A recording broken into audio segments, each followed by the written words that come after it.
प्यारे बच्चों, welcome to my channel Verma study 2020 बुकलाना।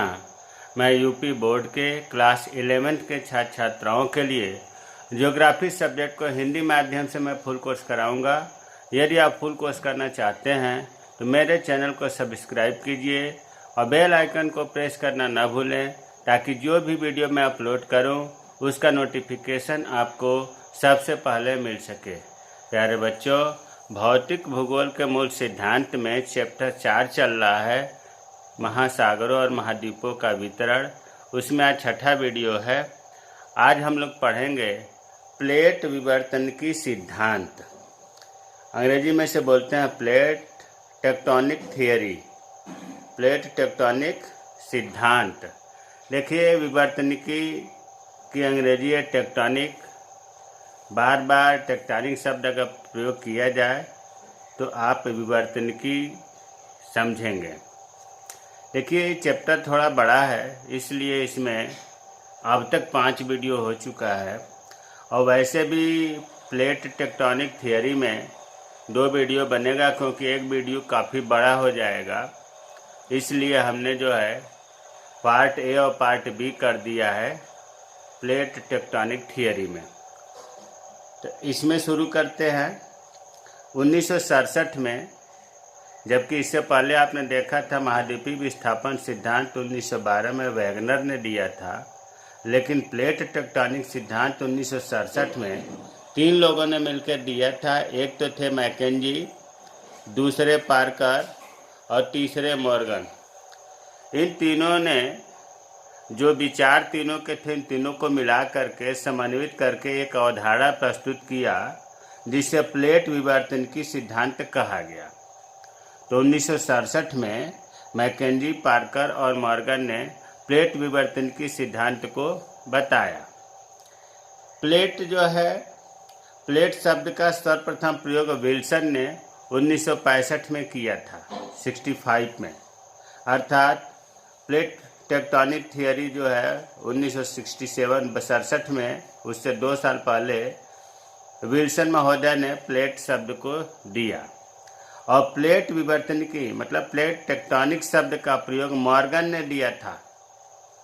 अब देखो, अगर नाम पर ध्यान दें, प्लेट टेक्टोनिक, पहले प्लेट की बात करें, आगे हम पढ़ेंगे प्लेट क्या है। तो आप वैसे भी आप जानें कि जो धरातल है अर्थात भूस्थल है, या आप ये कहो कि स्थल मंडल जो है, इसमें महाद्वीप का स्थल मंडल हो या महासागर का जो नितल है, अधस्थल है, वो हो, ये पूरी जो है प्लेट पर टिका हुआ है। मतलब जितने भी महाद्वीप हैं, जितने भी महासागर हैं, जिस स्थलखंड के टुकड़े पर टिके हुए हैं, उन्हें ही तो प्लेट कहते हैं। और टेक्टोनिक का मतलब होता है विस्थापन से, गति करने से, एक स्थान से दूसरे स्थान पर सरकने से टेक्टोनिक शब्द लिया गया। अब देखिए, इसको प्लेट टेक्टोनिक थियरी को समझाने से पहले जो पढ़ाया जा चुका है उसके बारे में, पृथ्वी की आंतरिक संरचना के बारे में थोड़ा चर्चा करेंगे। जैसे आपको बताया गया था कि सबसे अंदर कोर होता है, सबसे अंदर कोर, और कोर 2 भागों में होता है। अंदर का हो गया आंतरिक कोर, उसके ऊपर का हो गया बाह्य कोर। कुल मिलाकर के हम 5 परत पहले बनाते हैं। तो अब तक हो गया 1 2 3, ये चौथा बना दिया 4, और ये हमने बना दिया 5वां।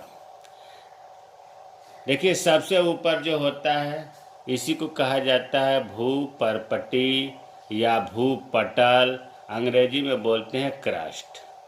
इसके नीचे जो है मैग्मा होता है। मैग्मा के 2 परत है, ऊपरी मेंटल, मैग्मा नहीं, मेंटल, ऊपरी मेंटल, और इसके नीचे वाला ये वाला जो परत है वो हो गया निचला मेंटल।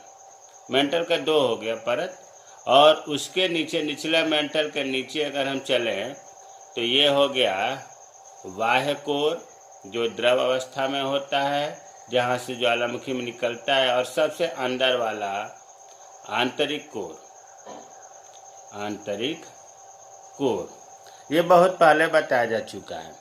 अब हम ये बताना चाहते हैं कि भूपटल या भूपटपटी और ऊपरी मेंटल, इन दोनों को मिला करके ही स्थल मंडल कहा जाता है।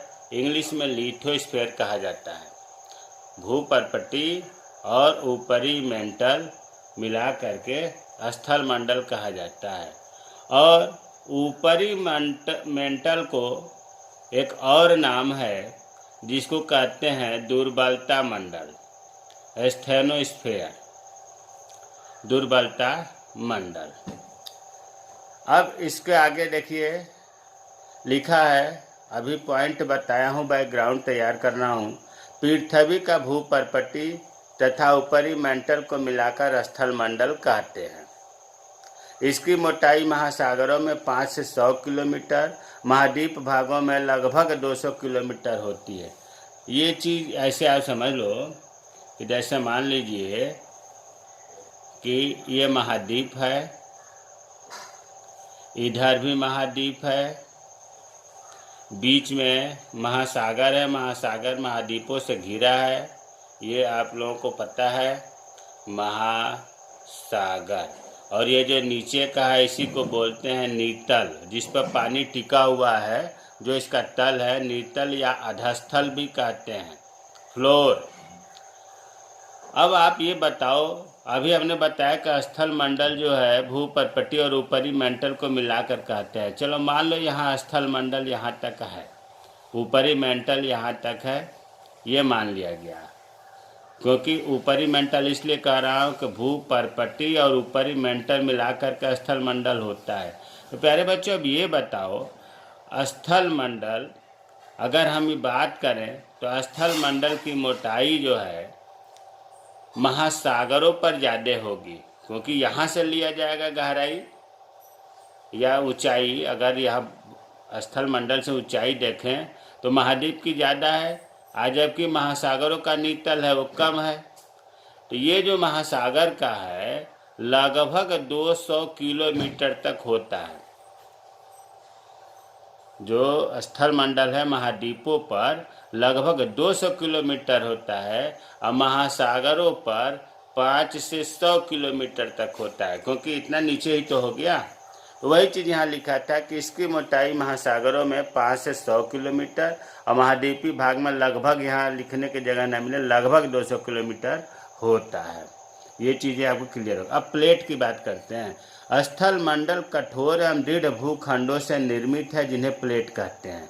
अभी आपने जो स्थल मंडल देखा, देखो प्यारे बच्चों, स्टार्टिंग में हमने बताया था कि स्थल मंडल 1/3 है, 2/3 जल मंडल है। लेकिन जब प्लेट की बात आती है तो स्थल मंडल महाद्वीप जो है वो तो है ही, जो महासागरों का तल है जिसको हम कहते हैं महासागरीय नीतल, वो भी महासागरीय स्थल कहा जाता है। मतलब महासागर के नीचे जो तल है, जो स्थल है, वो भी प्लेट है।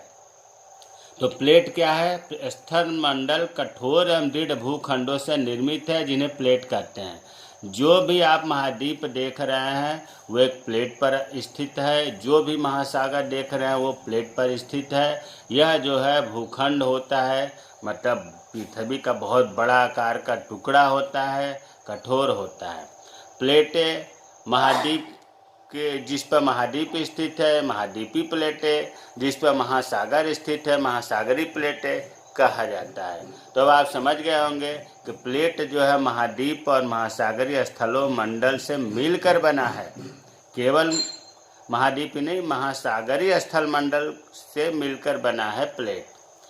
इसीलिए एक प्लेट को महाद्वीपीय प्लेट, महासागरीय प्लेट, और अगर उस प्लेट पर महाद्वीप भी है और महासागर भी है तो हम संयुक्त प्लेट कहते हैं। अर्थात प्लेट के अगर प्रकार पूछा जाए, प्लेट की संरचना पूछा जाए, तो प्लेट 3 प्रकार का हो गया स्वरूप के आधार पर। महाद्वीपीय प्लेट, जिस पर महाद्वीप स्थित है, महासागरीय प्लेट जिसमें महासागर स्थित है, और जिस प्लेट पर महाद्वीप और महासागर है वो संयुक्त प्लेट कहा जाता है। तो आप प्लेट समझ गए होंगे कि प्लेट वो चीज़ है, वो स्थलमंडल का टुकड़ा है जिस पर महाद्वीप या महासागर या दोनों स्थित हैं। इन्हीं प्लेटों के किनारों पर भूगर्भीय घटनाएं होती हैं। जो प्लेट है इनके किनारों पर भूगर्भीय घटनाएं होती हैं। जैसे मान लो कि इसका चित्र जो है समझाने के लिए यहाँ बना देते हैं। जैसे मान लीजिए कि ये प्लेट है और ये दूसरा प्लेट है, ये इधर गति कर रहा है, ये इधर गति कर रहा है, तो बीच में जो है यहाँ क्या होगा, घर्षण होगा, और घर्षण होने के वजह से ही यहाँ पर भूकंप भी आएगा, ज्वालामुखी भी आएगा, तमाम भूगर्भीय क्रियाएं होंगी। इतना तक कि जो हम पढ़ रहे हैं विवर्तनिक क्रियाएं भी यहाँ होंगी। विवर्तनिक क्रियाएं आगे समझ में आएगा। तो आप ये समझ लें कि दोनों प्लेटों के घर्षण से विवर्तनिक क्रियाएं, टेक्टोनिक क्रियाएं, ज्वालामुखी क्रियाएं, भूकंपीय क्रियाएं होता है। यही तो कारण है कि जापान में सबसे ज़्यादा भूकंप आता है। क्यों? क्योंकि जापान जो है किनारे पर बसा है, किनारे पर, और किनारों पर ज़्यादा रगड़ होता है। भारत जो है अंदर है, सेंटर में है, इसलिए भूगर्भीय क्रियाएं, भूकंपीय क्रियाएं, ज्वालामुखी क्रियाएं भारत में कम आती हैं और जापान में खूब आती है। क्यों? क्योंकि वो प्लेट के किनारे पर बसा हुआ है।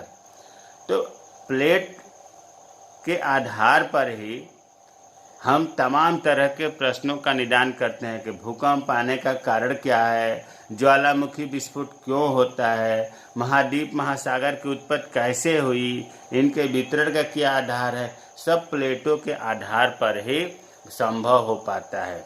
तो प्यारे बच्चों, हमें उम्मीद है कि अब तक जो हमने बताया वो समझ में आ गया होगा। अब देखिए, आकार के आधार पर प्लेटों का वर्गीकरण, अभी आपने देखा था स्वरूप के आधार पर, उसकी भी जिक्र आगे है। आकार के आधार पर जो प्लेट है वो दो तरह की होती हैं। बड़ी प्लेटें जिनको बृहद प्लेटें कहते हैं, इनकी संख्या 7 है। छोटी जिन्हें लघु प्लेटें कहते हैं, इनकी संख्या कुछ किताबों में 20 लिखा है, कुछ किताबों में 23 लिखा है, 20 या 23 है। अब देखिए, सबका प्लेटों का नाम याद करना तो संभव नहीं है, लेकिन हमारी सलाह यह है कि कम से कम बड़ी प्लेटों का नाम तो 7 है, इन्हें याद कर ही लें और आसानी से याद हो जाता है। देखो, ये ज़्यादातर महाद्वीपों के नाम पर, जैसे उत्तरी अमेरिकन प्लेट, उत्तरी अमेरिका जो है उसके प्लेट को उत्तरी अमेरिकन प्लेट कहते हैं।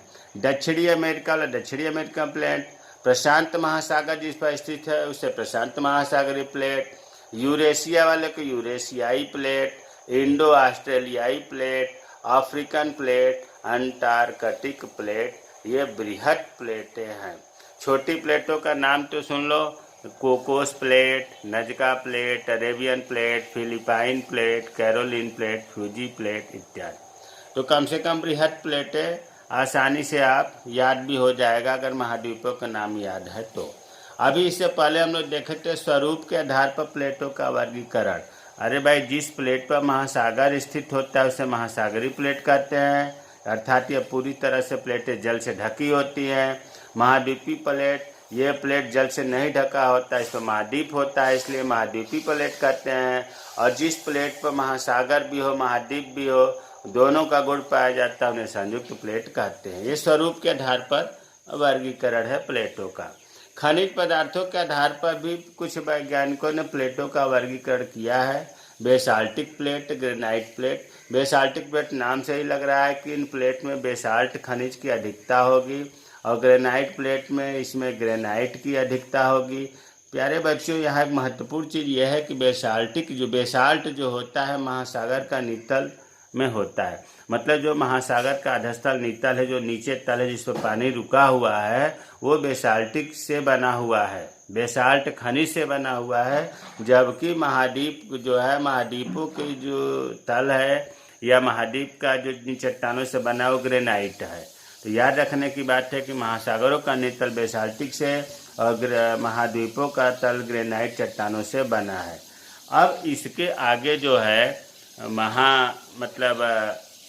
प्लेट विवर्तनिकी सिद्धांत में प्लेटों की गति किस प्रकार होती है, जो बहुत ही महत्वपूर्ण है। अगले वीडियो में हम लोग पढ़ेंगे। अगर आज के वीडियो में कोई दिक्कत हो, समझ में ना आया हो, तो आप कमेंट बॉक्स में कमेंट करें, मैं रिप्लाई करूँगा। जय हिंद, जय भारत।